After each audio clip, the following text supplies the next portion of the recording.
evening, everybody. On tonight's horror story, I will be talking about a missing child's true case. Let's get straight into it.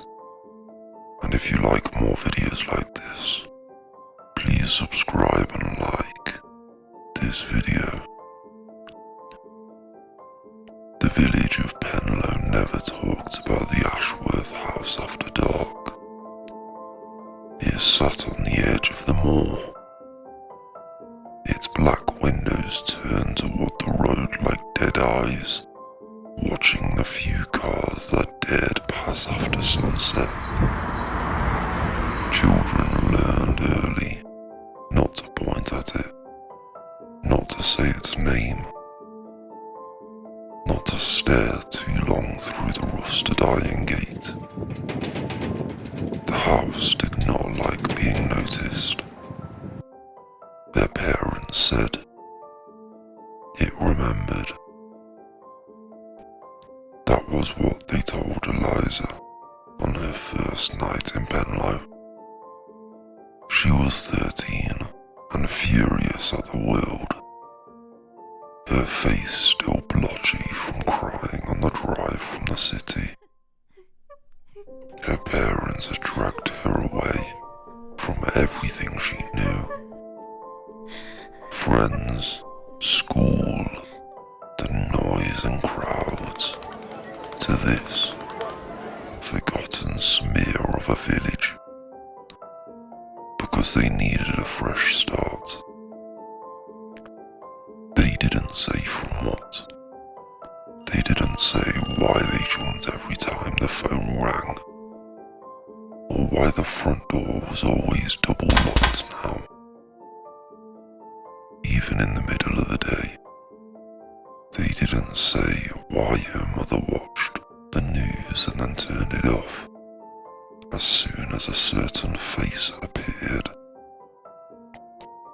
They just said it would be safer here. Safer.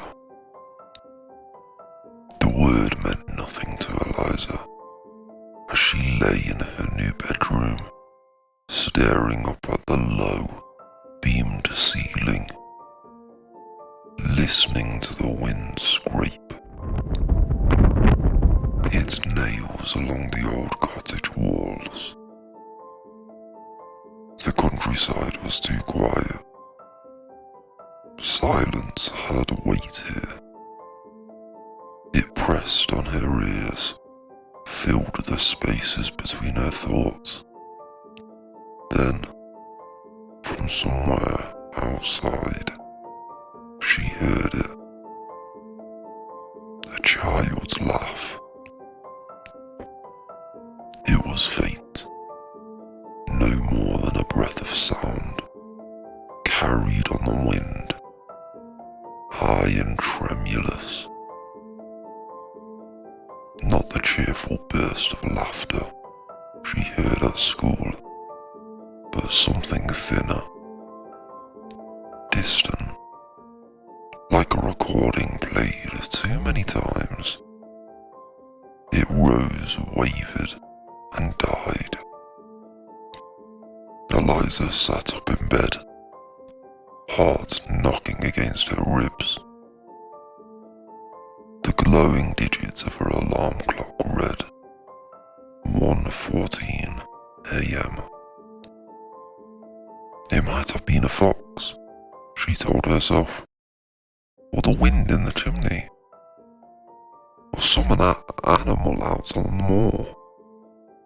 This was the countryside. Animals made their weird noises. That's what her father had said at dinner. When she jumped at the shriek of something out in the hedgerow, still she slid out of bed and padded across the cold wooden floor to the window. Their cottage huddled at the very end of Penlow, single main road. Beyond the stone wall of the back garden, the ground sloped gently down into a shallow valley, then rose again, into the bruised outline of the moor. No streetlights, no neon, no orange glow of distant motorways. Only the swallow, swollen, yellowish moon leaking through a thin veil of cloud. And to the right, up the road, the Ashworth house. Eliza didn't know its name yet. To her, it was just a silhouette at the curve of the lane, half swallowed by yew trees. She couldn't make out a roofline, a chimney stack, the suggestion of those blank, watching windows. As she watched upstairs, one of the upstairs windows brightened. Not fully, just a smear of greyish light, as though something glowed weakly inside. A phone screen, a lantern, or the pale oval of a face pressed close to the glass. Eliza's fingers tightened on the windowsill. The cold in the room seemed to move, sliding up her bare legs, whispering along her spine. The laugh came again, closer this time, directly beneath her window. Eliza. She flinched so hard her teeth clicked together. Her father's voice hissed from the doorway. "Why are you out of bed? I heard something." She didn't turn around. Her eyes stayed locked on that dim, wrong light in the distance. Someone laughing, and there's a... "You're tired," he cut in. His hand landed on her shoulder, heavier than it needed to be. "New place, new sounds, back to bed." "There's a light, Dad," she insisted, pointing. "In that house up the road. I thought there weren't any neighbours this end." "There aren't." The words came out too fast. "It's empty." "But, Eliza..." His fingers dug into her skin for a second. Just enough to warn, then loosened. "Please." There was something in his voice she hadn't heard before. Not anger. Not exactly. Fear. Tightly leashed. She turned.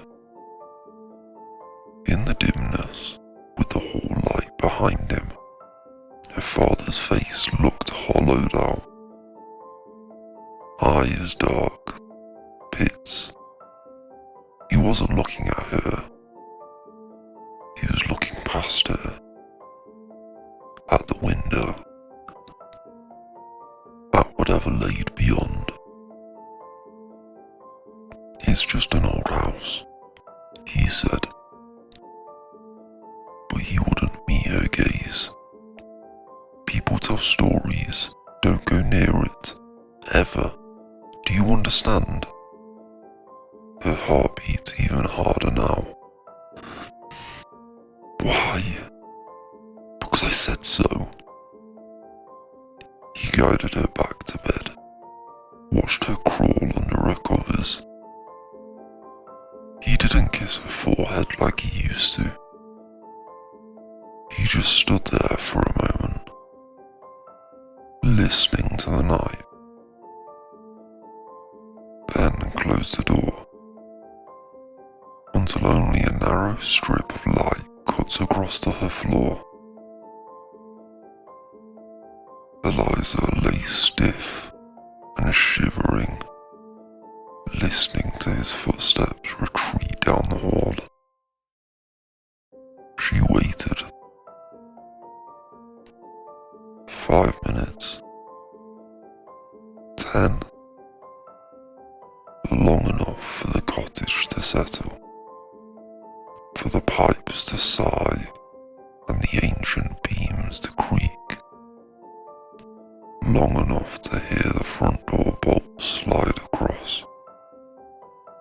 One by one. Then unbelievably, the laughter rose a third time. Right outside her window now. A soft, breathy giggle. Like someone trying very hard to be quiet and failing. Eliza. This time, it wasn't her father's voice. It was a little girl. Every muscle in Eliza's body locked. The voice was clear now, separated from the wind, from the shifting leaves, from the night. The girl's voice, young, no more than 8 or 9, speaking her name in a careful whisper, as though tasting it for the first time. Eliza, I found you. The moon slid out from behind a cloud, and a strip of light moved across her floor toward the window. The laugh bubbled up one last time, but it sounded wrong. Now, wet and broken, like it hurt. Then, something tapped on the glass. 3 slow, deliberate knocks.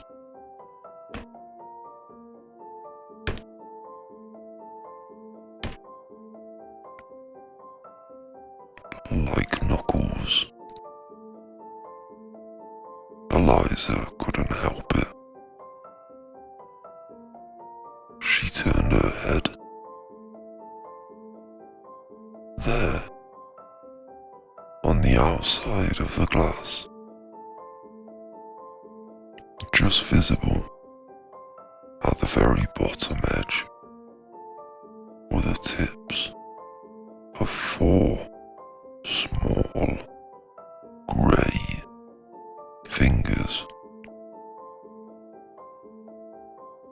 They were stretched as high as they could reach. The nails too dark, like they'd been soaking in mud or something thicker for a very long time.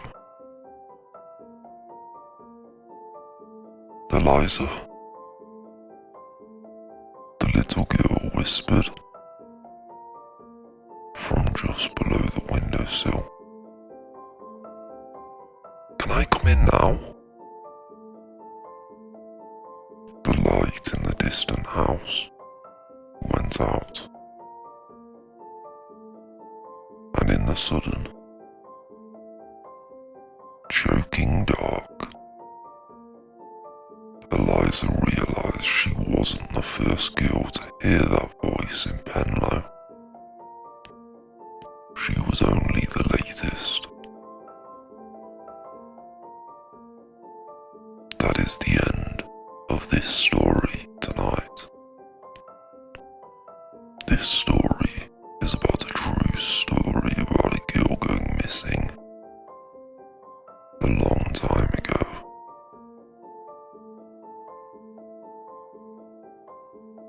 If you enjoyed this one and would like to hear more true horror stories like this, please subscribe and like to the channel. And we'll see you tomorrow. Sleep tight.